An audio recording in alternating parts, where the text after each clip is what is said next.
Hi, everybody. Erica here, along with Lena. Hi, Lena. Hi, and happy birthday to you. Thank you. Do I look any older than I did last No, week? no, Oh, no. good. Thank La, you. la, la, la, no.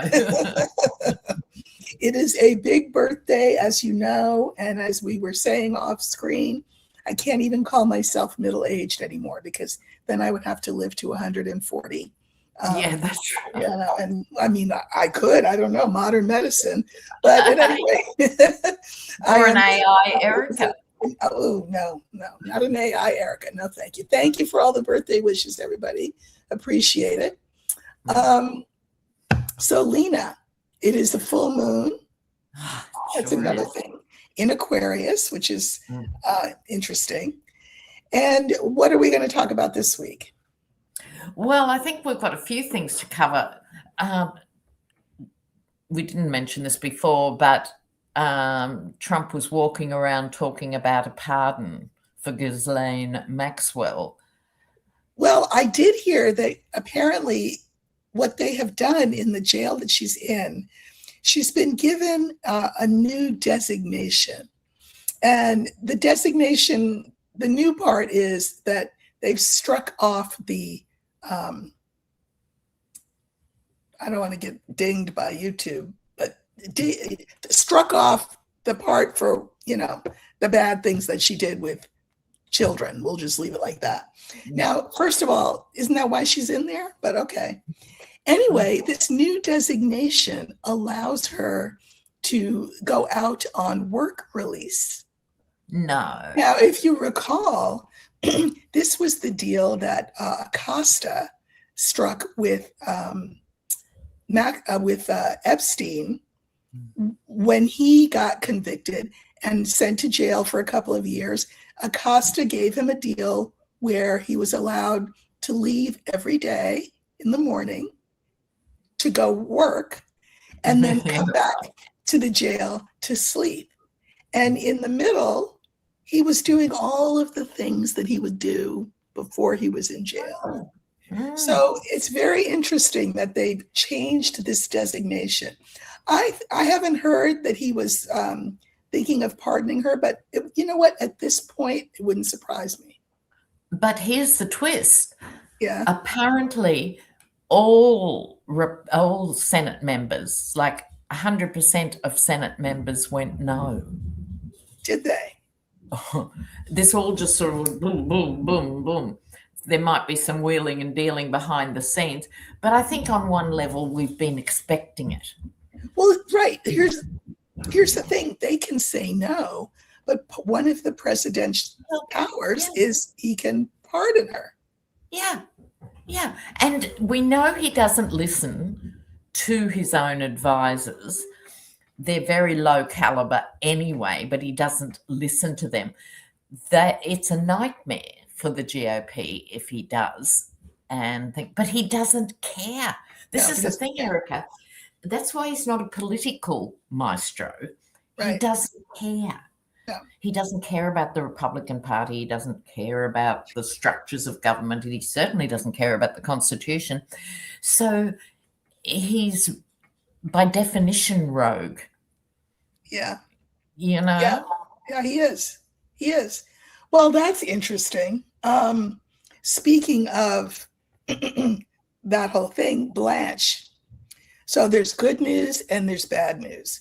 If you watch me on my channel, and obviously this particular show, you can rewatch. So hi to everybody in replay.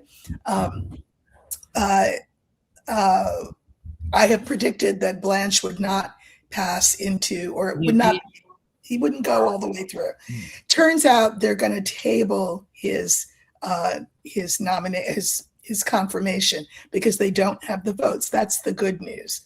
The bad news is it doesn't matter one bit because according to the law, the way the law is written, he can serve as acting attorney general for years. For the whole, yes. And because he and the felon will be feeling vindictive because he won't have been named as the permanent one, God knows what they'll do. Yes. Right. And that's part of the erosion of even the pretense Right. of democracy.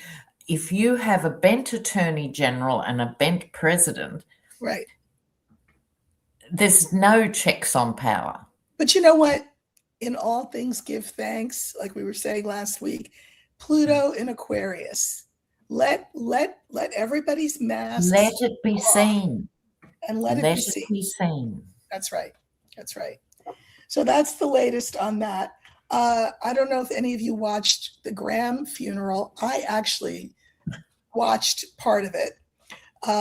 And the felon made a fool of himself.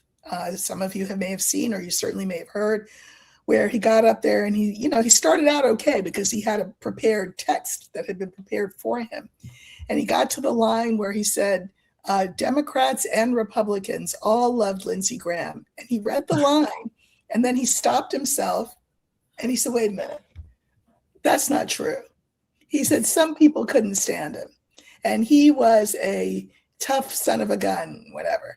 And he also said he never met a war he didn't like. Can you imagine at his funeral to say that? And then when he finished his remarks, he left the dais and he went to go back to his seat. And it looked to me like he knocked on the coffin twice. We did not hear a response from Graham, thank God. But that was weird. And then proceeded to fall asleep. But before he fell asleep, he put a Tic Tac in his mouth, got it from the container into his hand, but went to his mouth, and the thing never made it to his mouth. It fell in his lap. He was a mess. He was a mess. But anyway, so Lindsey's been put to rest. Anyway, the good news, aside from the fact that Lindsey has been put to rest, is Darlene, the sister. Now, this is the sister whom he raised, who has been named to fill out his term. She apparently wants to stand for the seat. And apparently this is causing the Republicans a little bit of angst. She will be contested probably by some other Republican or Republicans. But the word on the street is that she loved her brother dearly, but that she did not share his politics. So this will be interesting to watch. Perhaps Murkowski and Collins, although I'll leave Collins out, perhaps Murkowski can, buddy up to her and take her out to lunch, and maybe they can vote the right way moving forward a couple of times. That would be nice. Yeah, so maybe she's not just such a guaranteed draft horse as they thought they had. As they thought. Apparently they didn't expect her to say, yeah, I'm going to stand for the election. They didn't expect she would say that. They hoped that the sentimental, picture just carry them through. Would carry them through, but it looks like she might give them a little bit of a run for their money, which is really nice. Thank you for the jewels. I don't know what they do, but I appreciate them. Thank you. Thank you for the birthday wishes, everybody. Thank you. The other big news is there's a little bit of big news. Mitch McConnell remains in the in-between, neither here nor there. Jump in here, Erica. The term I'm using now is he's on eternity leave. Eternity leave. I love that. Eternity leave. Feel That's free. perfect. Use it. That's perfect. I mean, I don't, Republicans, they don't want to spend money. We could have had a twofer, you know what I mean? Doubled up there, save on the electricity. I know. Yeah. But anyway, Andy Beshear, the governor of Kentucky, we all know that his feet have been held to the fire. He is well aware that his feet have been held to the fire. So he has been, I got to give him credit, he has been pretty forthcoming in educating the public on where things stand. So where do they stand? He has not heard hide nor hair either from McConnell nor from his staff. Still, here we are another week later. He sent a longer letter to the staff than the one that he'd sent before, saying, listen, if he could talk to Peter, whatever that guy's name is, Jennings, for 17 minutes, surely he can talk for 3 minutes to, I don't care, Fox, somebody. But we need to see proof of life by August 3rd. Andy Beshear does not have the power to name a replacement. The Kentucky legislature took that power from him. So he cannot do that. And as much as we might want him to name a Democrat, he cannot do that. However, August 3rd is the deadline. And after that deadline, there has to be a special election can be called. I don't know if it has to be called, but it can be called. It's dangerous, though, because Kentucky's a state that has voted McConnell in how many times? What's to say they wouldn't put another Republican in? We're way better off with that seat being vacant from a Democrat point of view. So August 3rd is the next date. We'll see.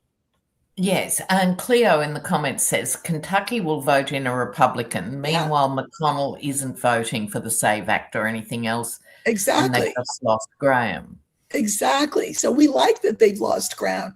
So if they have this special election, which Beshear says will happen if that deadline is passed, well, then our party's over because they'll put in a Republican. They will do that. Who's there for 6 years then? Right. Well, I don't know. Special election, it could just be to serve out his term. And then I don't know if he was up for re-election. So, who knows? Speaking of Congress, they those of you who are in the 65 and over crowd, you know how we get Medicare and there is Plan D, which is the prescription plan. Well, they have announced that those prices will be going up. We won't know how much they will go up until right before the midterms. This will only hurt the Republicans because nobody likes a price increase. And so I don't know why they decided to schedule things then, but I guess they're desperate for money. So I guess they're hoping we'll either pay up or we'll die, and that'll free up some money for them. Yeah. So we're now getting to the pointy end of the year. It's under 100 days now. That's right. To the midterms. So the Dems have to absolutely hammer home, and it's reinforced by real life. It's everything costs more for everybody, all the time. Right. And the big, beautiful bill, dreadful thing that it is, doesn't even kick in or something till next February. Right. So more pain is on the way. More pain is on the way. And they have to be Dems, be really clear who is responsible for this pain. Exactly. So hopefully they will. That's their only job at this point. And speaking of responsible, we all know that the felon was responsible for imposing tariffs. We also know that a lower court has told him you can't do that. He is now racing to the Supreme Court because, we're talking billions of dollars that have actually been taken in. We have taken in billions of dollars, but none of that money has been allocated. It's not earmarked for anything. Where is the money? Yes. I have a theory about where it is. Well, indeed. Which is in Trump's deep pockets. I think that's where the money is. He is terrified. Listen, if Epstein doesn't bring him down, the billions of tariff dollars in his pockets could bring him down. What I don't understand in all this, I didn't understand on day one, Liberation Day, and I still don't understand. Right. Why conventional big business, the Walmarts and those sort of ones, why they didn't jump in. I'm answering my own question here by saying he said he'd give them tax cuts, so they went, yeah, right. Sure. Right. But the point is, it's bigger than that. It's Yep. bigger than a tax cut or not a tax cut. People can't afford to be buying goods at the rate they were. It's a consumer-led economy, and it's being absolutely gutted. Right. But again, in all things, give thanks. I am sorry that people are having trouble, but apparently this is what some people needed to have happen in order to see the full picture. So that's another thing. So I suspect that the court will say to him, yeah, no, we're with the lower court. You need to, what are you doing with these tariffs? You can't do them. You can't do that. So give the money back. He can't because he doesn't have it anymore. I mean, he has it. Imagine the mechanism, even if he wasn't an out-and-out crook. How do you give, reimburse for tariffs on that scale? So what they're talking about is reimbursing half a dozen huge companies. Exactly. And if you're running a hairdresser or a thing paying more for products, you could whistle for the money, That's right. That's right. So it's all ugly. It's ugly. What else? Speaking of money, so it has been acknowledged by the Felons government that they did indeed formally withhold disaster relief from blue states as retribution. That's got to be illegal. Just say. Yeah. It's so crude. The thinking is so crude that people, including the founding fathers, wouldn't have seen anyone capable of doing this sort of thing. And he actually says it. It's not as though, the money's just held up or something. He goes, and we're not going to give them any money. Right. It's just such a juvenile, punishing mindset. Well, we have to get over our shock and awe about this because this is the way that it is. And you used a term before we went on that I think it's worth bringing into the conversation, Lena. Do you remember what that term was? Was it straight line thinking? Linear thinking, straight line thinking. Yep. So can you say more about that? Yeah, this struck me last night. I mean, I think about the topic often, but in terms of this, we, the world, and America in particular, but everybody, we need to stop thinking that there's a knight on a white horse, always a white horse. Oh, of course. Gotta be white.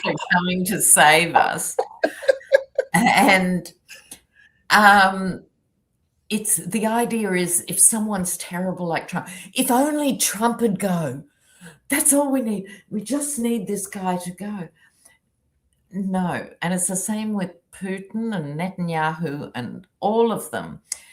They've done such damage to their countries, to the psychology of the countries, to the cohesion of the countries, to the respect and trust in the institutions.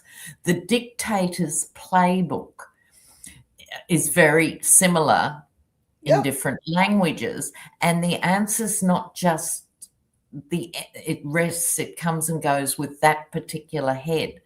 So we have to be ready to re-envision a more positive assembly of what we expect from governments on the other side of horrible governments. Because otherwise, just horrible people will replace horrible people. Okay, so as soon as you said assembly, it made me smile because it reminded me of a comment from a viewer that I got.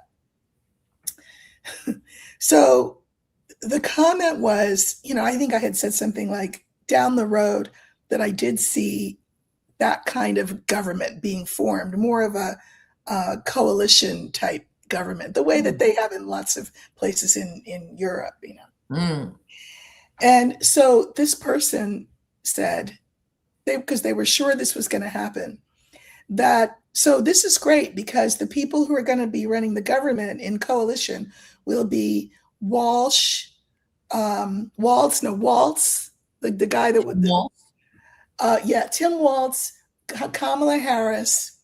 They had Obama in there. I don't know, they might have thrown Newsom. And I said, wait a minute. Well, to myself, I don't think I said it to the person. I said, no, I think I might have said, none of the names that you have named on your list will be part of this coalition government, because the coalition government may not even happen in our lifetime.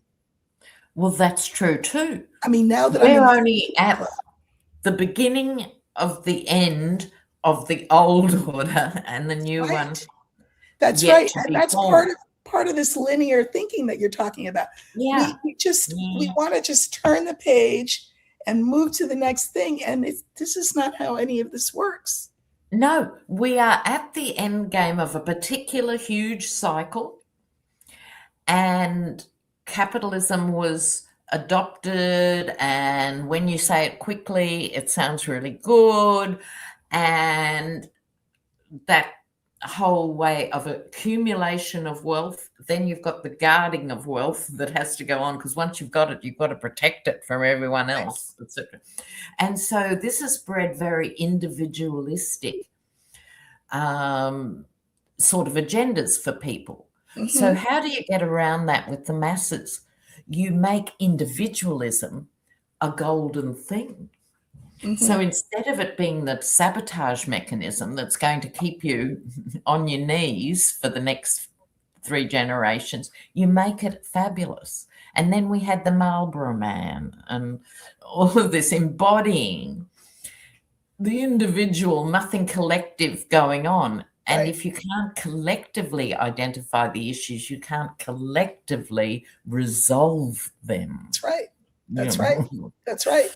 And we are still such a young, naive country, which is why the shock and the awe that someone so bad could be in power. I mean, the rest of the world has had infinite experience with bad leaders, with corrupt leaders, with evil leaders, right? I mean, for us, I mean, we've had some bad ones, but nothing like this. And we're like little kids, like, yeah, Mummy, there's a wolf at the door, like get out the slingshot. Right. No, exactly. And Australia is very parallel, we're about because we're a young country as well. A ridiculous thing, because modern Australia is 5 minutes old as well. Right. And so that means as the voting public, we haven't been tested in this generation. Exactly. And it shows. Exactly. It shows. So we, the collective, and I think that's what our role is, and our audience is really actively part of this community, of really having some ideas outside of the box. Right. That people aren't afraid to toss in the air, get their teeth stuck into, and think about. Right. Because the answer is not, let me just say this while we're on this theme. Why we need a different type of leadership, not another talking head, not another name. The leadership role has to change. That's right. And that's because if you look at the wildfires now, what's happening in Europe? There's thousands dead in France. And what happens when there's a crisis is you're not allowed to talk about the cause of the crisis. So while the fires are raging and the UK's in its 4th heat wave and all this, can't talk about climate change now. This is a disaster. How dare you even try and talk about it? No, we have to deal with the crisis. Then the crisis passes and the conversation falls off the agenda again. Right. And so with climate change, just as the ideas of war and peace, just even the conversations can't be had. So in Australia, we can't talk about climate change because we're in an oil shortage, and don't we realise how serious it is? Well, we'd like to talk about why that is a national security risk. But you're not allowed while it's happening, and then it's out of mind when it's over. Right. That's my point. Right. And so when does the conversation happen? Well, Never. it's not, You've and got it's to not make going it to come happen. from top down. It's not going to come from top down because That's right. this suits the purpose of those in power, is to keep us running around like a chicken with our heads cut off. You know, I saw a movie last night, I think it was on Netflix, about, and it might have even been called Edward Snowden, about Edward Snowden. Mm-hmm. And I have to say, at the time, I didn't really follow that case that closely. I mean, I knew the basics.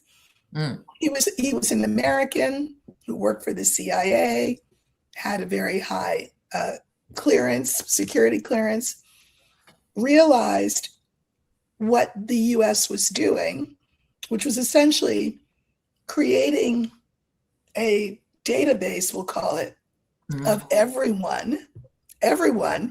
American, not to mention everybody else in the world, of all your data. In other words, your phone, which we pay for things and we give all up with Face ID and all of that. Anyway, your life is in your phone. And what they were doing was they were using that information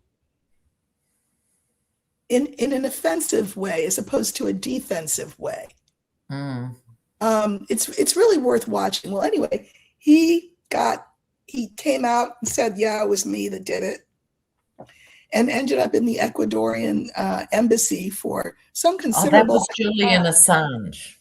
Oh, that's Julian Assange in Ecuador. Yeah. I said to my partner, what happened to the Ecuador part? Because, but he did apparently travel through to get to. Anyway, he's in Moscow now. Edward Snowden. Yeah. Edward Snowden. Right. And I said to myself, this is a guy who was the ultimate patriot. I mean, he got through all of the security questions and checks, and he was a real American, to the extent that, he believed in that linear way, right? That everything America did is good for the benefit of the population. Then when he found out, well, that's not exactly true, that there were things he was working on. He was a computer guy, programs he was working on that actually were harmful to the population. All he did was brought it to the attention of the press. I think it was The Guardian. And then he lost his passport. His passport was revoked. So now he lives in Russia. Now the irony, because good and well, Russia probably has data on all of their citizens, right? But his linear thinking caused him to be shocked when he found out that things were not the way he thought they were. And it threw him so off that he wanted to expose it. Good for him for exposing it. And he's paid a personal price for that loyalty. Yes, he has. Yes, he has. It's really good. I encourage you. I think it's on Netflix. But it was really worth seeing. And, again, an object lesson in the dangers of linear thinking. Look, even in terms of race, when you do any number of things in this country, you have to check the box of what your race is. Yeah. I have a new grandson, I'm going to see next week. My husband was Black. My daughter is Black. My daughter's partner is white. This baby has got red hair, very fair skin, and blue eyes. Right. So it's very interesting. I mean, I want to say he's Black, but is he Black? We go by phenotype, right? By what people look like. Look, exactly. And then it gets into the percentage arguments. Exactly. I mean, is he going to have to explain, well, my mom's this and my dad's this and my grandmother's this? Why is that anybody's business is the point. Yes. And it so was like in sorry, go on. go ahead. South Africa and Australia, because we had parallel apartheid policies at the time. Who was fair enough to pass? It's always a phenomenon when you've got a regulated, racialized society. Okay. Right. So you have siblings in the same family, because if Yes. parents have 9 kids, there's going to be You don't inherit genes. 7 varieties within That's the right. same heritage. So in South Africa, like here, they had the pencil test. If the pencil stayed in your hair, you were classified black. But your sister had a looser curl and it fell out. You can live here and marry who you like and you pass. Exactly. Right? Now, how stupid is that? I mean, so my hope is by the time he is older, everybody will have decided, wait, why are we so hell-bent on checking these boxes and making sure we know who's what? What purpose does that serve for anyone? Can't everybody just embrace who they are? And just have a quirky sort of idea of people being people. Imagine that. Right, but it serves the state to keep us in these little boxes and to make us and I think feel because like that's the what we should be. US has been so hyper-racialized, not everywhere is the same in the sense in the Pacific Islands and things. People tend to know their lineages because there's a much more, it was kept more intact, actual family lines. Right. But people are very blasé about going, I had a Portuguese grandfather and a Japanese grandmother and this and that and the thing. They do tend to go, that's my story. And it's not laden with pain and anguish. It's a biological observation. Right. And so what in sociology, we talk about biographies on the move. Mm-hmm. Because, again, people identify really differently within families and branches of families, right? And usually it's visibility.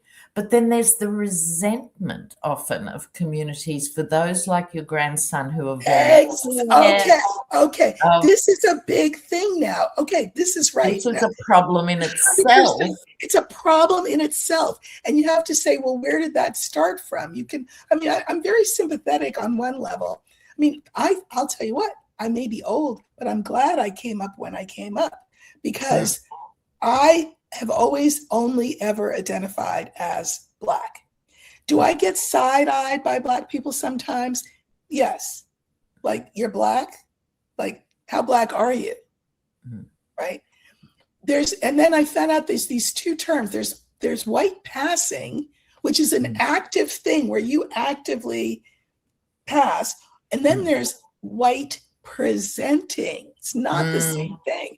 No. So my grandson will probably, I don't know, he's still a baby, it's hard to tell. Let's just say for the sake of argument that he's white presenting.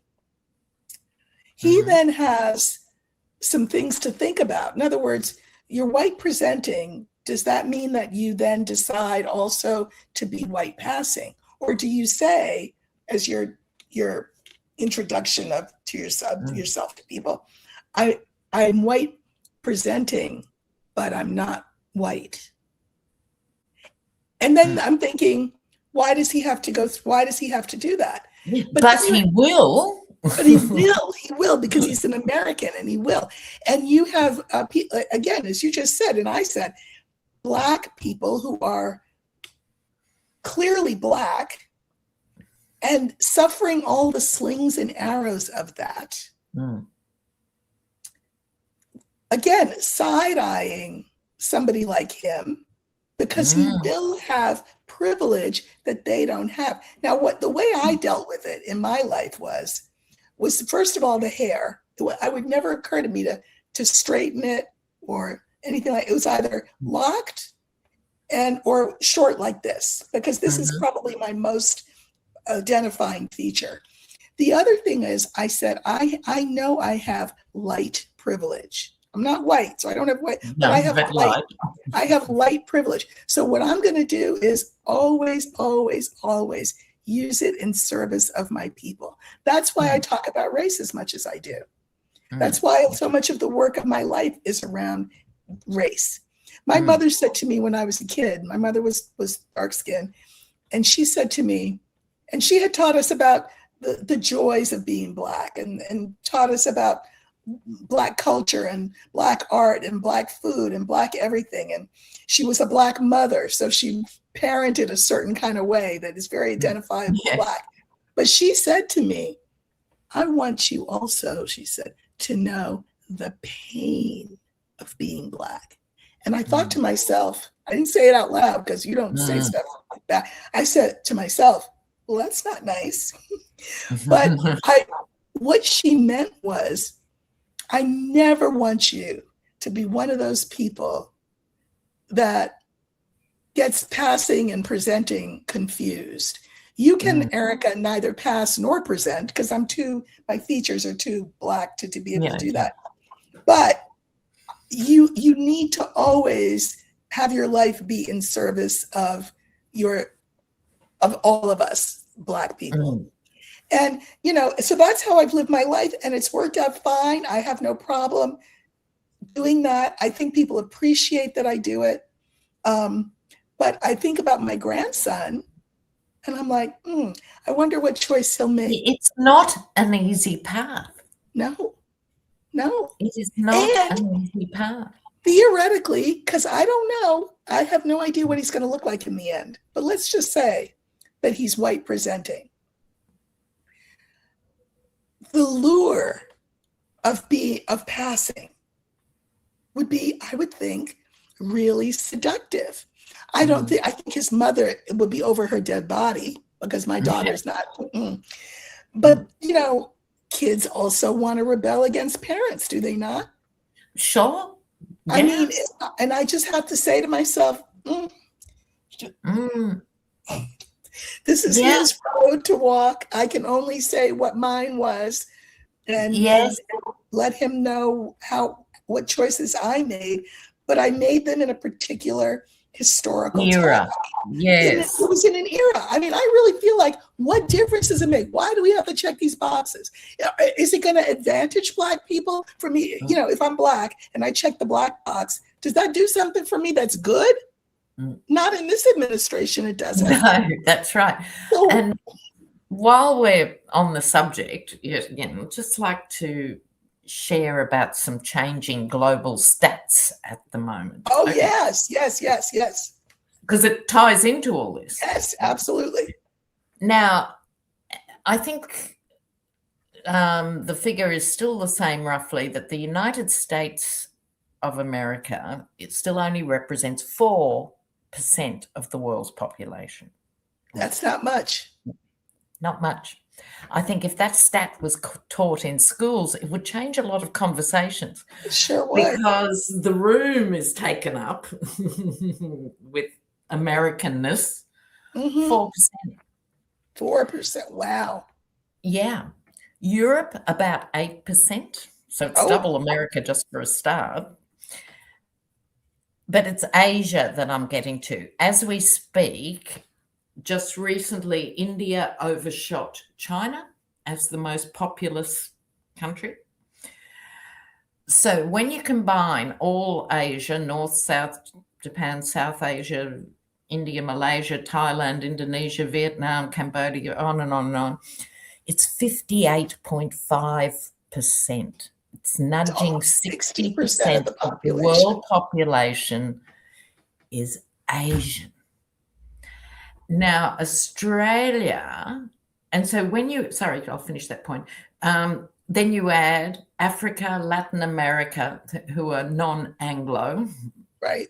On top of that, the majority world looks really different. Yeah. But everyone, when I say everyone, I'm speaking, off the cuff here, but people are not talking about the Asia that is actually happening. There's the bogeyman of China and then nothing. Right. What is happening in Asia? Because that's where everything is happening. And we in Australia got a shock because in the 90s we got a very smart Prime Minister, Paul Keating. I could entertain you with Keating's speeches, but anyway, I won't. The point is, he declared the Asian century, 2000 and beyond, what we're living in now. He said, it's a numbers game. We can either all freak out and carry on and, about the hordes coming over the horizon, or acknowledge it's the Asian century. Mm-hmm. Because they're coming to modernity after their particular histories, which are all different. There's a lot of different countries. America is no longer modern. You know what I mean? What was enticing about America in the 60s and 70s? The cutting edge of Hollywood, the cutting edge of cars, the cutting edge of the space race, everything was modern. It's not modern anymore. It's not modern anymore. That's right. If you want to see modern, go to Seoul. In line with Tokyo. In line with what you say about linear thinking, linear thinking tells us we are the best, the brightest, the this, the that. We're 4%, number one. Yeah. And we're not, I know what you mean, Seoul. I've been to Seoul. You want to go someplace modern, go to Seoul, Korea. Yeah. And so forth. It doesn't matter whether you're going to the Philippines, somewhere else. Right. Because they're youth populations.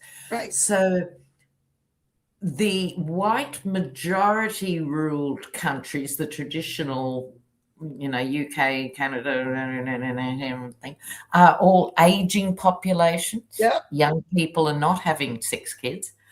And Asia, like Africa and Latin America, it's reversed. The 60% of their populations are young. Mm-hmm. Mm-hmm. So it's a fundamentally different mindset. And then, with Korea, South Korea does not have many natural resources. Yeah, their land does not have natural resources. So what they consider their natural resource is their children. Is their children. So they pour everything into their children and their children's education.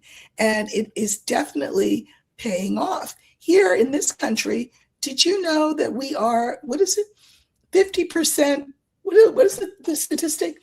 Fully 50% is functionally illiterate. Yep. How embarrassing. How embarrassing. Absolutely.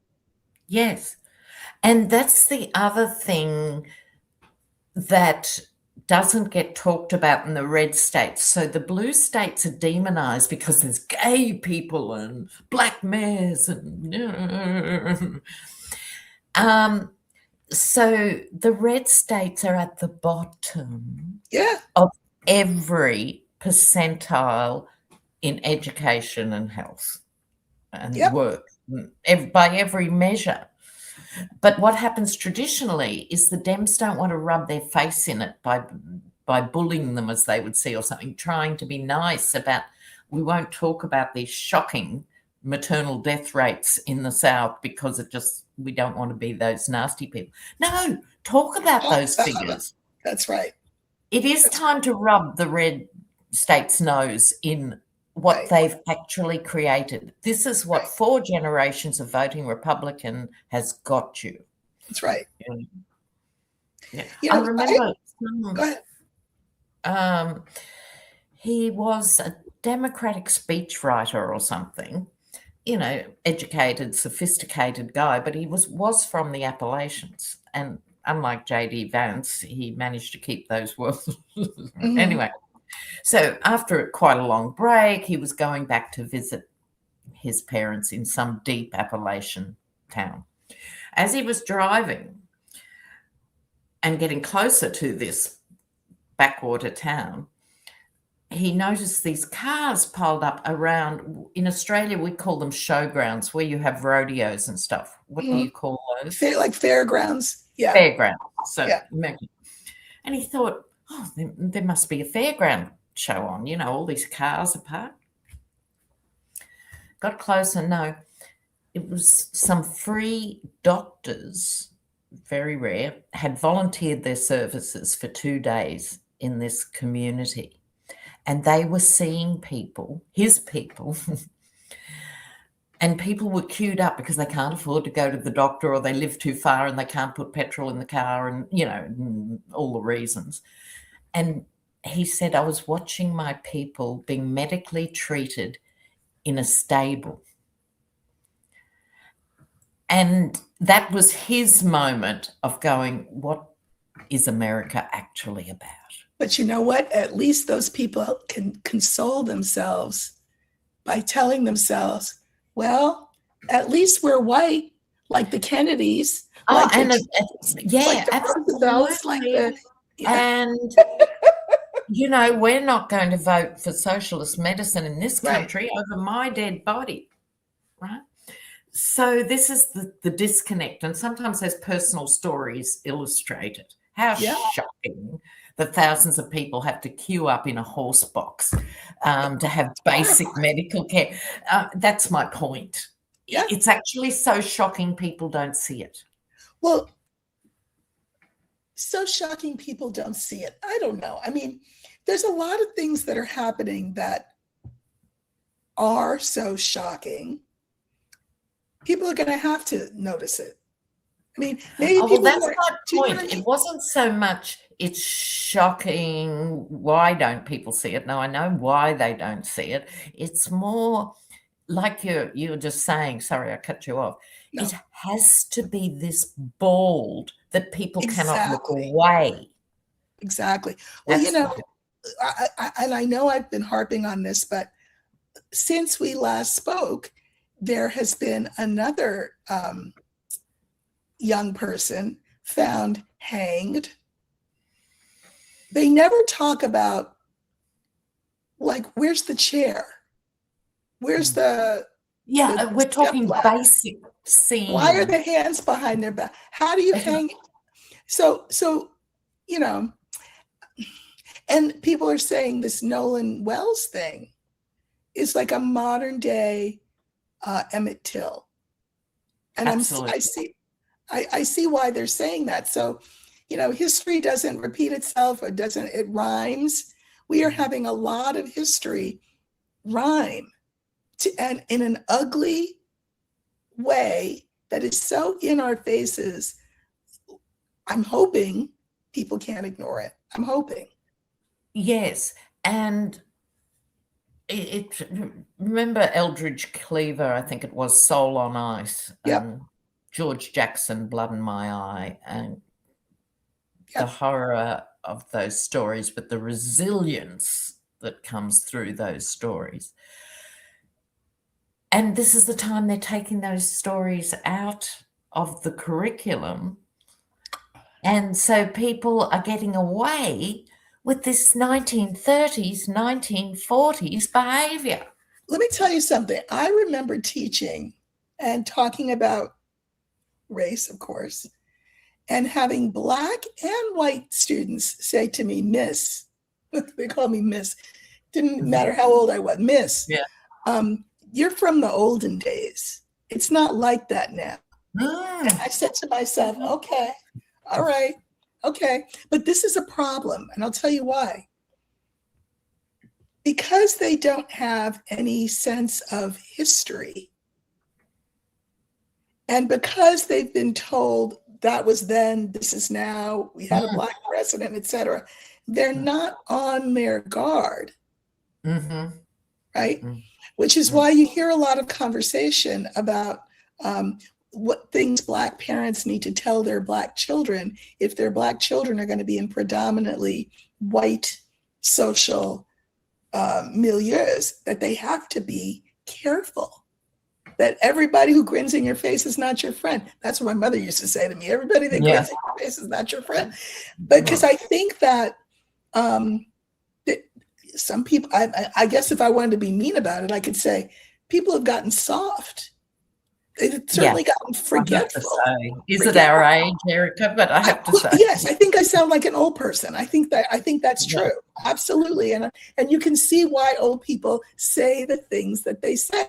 Now, having not always been an old person, I remember saying what young people would say, hearing me today.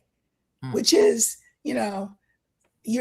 that's not, you're not being modern. You're not thinking, it's not like that anymore. It's okay. I mean, this is why they say youth is wasted on the young. Yes, George Bernard Shaw. Yeah.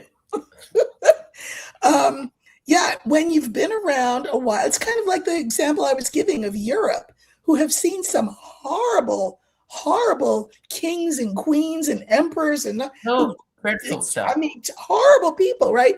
So they get it. They understand this. This is not new to them. What we've got here. Yes, right? It's the same kind of thing. Is that I think people. It's the shock and awe. They can't believe that this is still happening in this day. Meanwhile, while the shock and awe are, while they're so busy and things are happening, wake up. Like yes, because it in many respects it's going backwards. Here's an image for you. Look, with ICE out there, a private militia to serve whoever they're serving. Imagine if the Black Panthers in full uniform and armed turned up in berets and masks. Remember when Beyonce had the dance line? Yep. But imagine if the Black Panthers came back on the streets. Right. Those visuals, and yet it's all right to have these other ICE agents. They would never cope with the Black Panthers now. Well, the felon is allowing people to, what is it? You can get guns now in the mail, like mail order guns sent to your house. So maybe the Black Panthers will rise again. I don't know. I know. But there would be, my suggestion is that should they, even if it was 20 of them or 100 or something, you would have so many laws introduced in the middle of the night about assembly and about wearing masks and about open carry and about all this. Well, maybe that's what it would take to, but see, no, they because they're so blatant, it would be Black people can't open carry. Well, that's the point. They'd be forced to say it. They would have to say that, right? I don't know. I mean, I know everybody wants this nightmare to be over. None more than Lena and I do. We all want this nightmare to be over, but it's not. We're in Act 1 of this. We're in Act 1, hopefully coming up for an interval at some point. But we all need to be responsible for our part of the vision of what's better. What we don't want is getting rid of this ugly person and that terrifying leader and this thing, and not thinking about who's replacing them, because I worry a lot that Putin is going to be replaced by other FSB types, other militarists. Everyone goes, Netanyahu's got to go. Well, he does. However, who's going to replace him? Who's going to replace? Because what happens, of course, in every dictatorship, the opposition is weakened to the point where it doesn't exist. Right. So then you take the dictator out and it creates a vacuum. Right. So we need to be cultivating the alternative to these horrible people, is my point. That's right. That's right. That's right. Well, I am loving what Mom Donnie and company are doing. I think that gives me a lot of hope. I love the way Mamdani, what he's doing, of course, is governing. Exactly. Actually responding to his electorate and what are their greatest demands and can I help? Right. He actually brings the notion of public service back to the table, not what grift can I do because I'm going to be mayor or chief or sheriff or governor or anything. Public service. And if that was the criteria, it would weed out a lot of this administration. Well, that's right. And he's not talking, he's just doing. And I mean, yes. I mean, it's extraordinary. it shouldn't be as extraordinary as it is to have someone who actually genuinely sets about to do what he said he would do. Yeah, He's going to give it his best shot. It's very exciting. I hope that the Democrats are watching. I hope they take a leaf out of that book. I think they're threatened and terrified.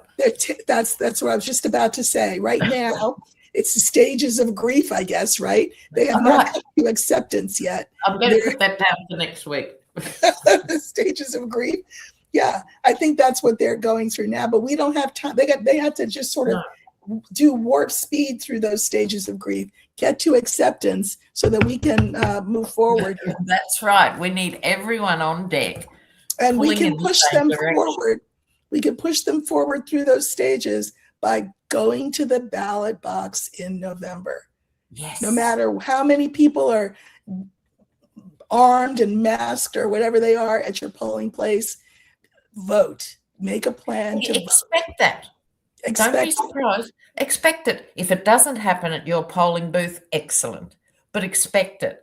Exactly. Don't go alone. Who can go with you? How can you go with someone else to help them? The time of day, having all your paperwork ready, help each other. That's right. Because the vote is our voice. So Yes. it is now time. And I can't believe the hour has already sped past us. I am going out to dinner for my birthday, so I'm looking forward to that. And I want to take just a minute here to thank everyone in the chat. Thanks, Chucky. Always has a great quote. There's a good quote there from Gloria Steinem. And thanks to the Australians who have chipped in. But thanks to all of you. Yes, we really appreciate it. It's so important. Mm-hmm. Yeah. Mm-hmm. So we will see you all not next week because I will be in across the country. Oh, that's right. Good point. Yeah. Yes. So we will not be here next week, but we will be here the following Wednesday. So no class on the 12th. Do your homework in the meantime, and we will meet the week after. So thank you so much, you all. And thank you for the kind birthday wishes. I appreciate it. Have a good night. And thanks, everybody. Cheers.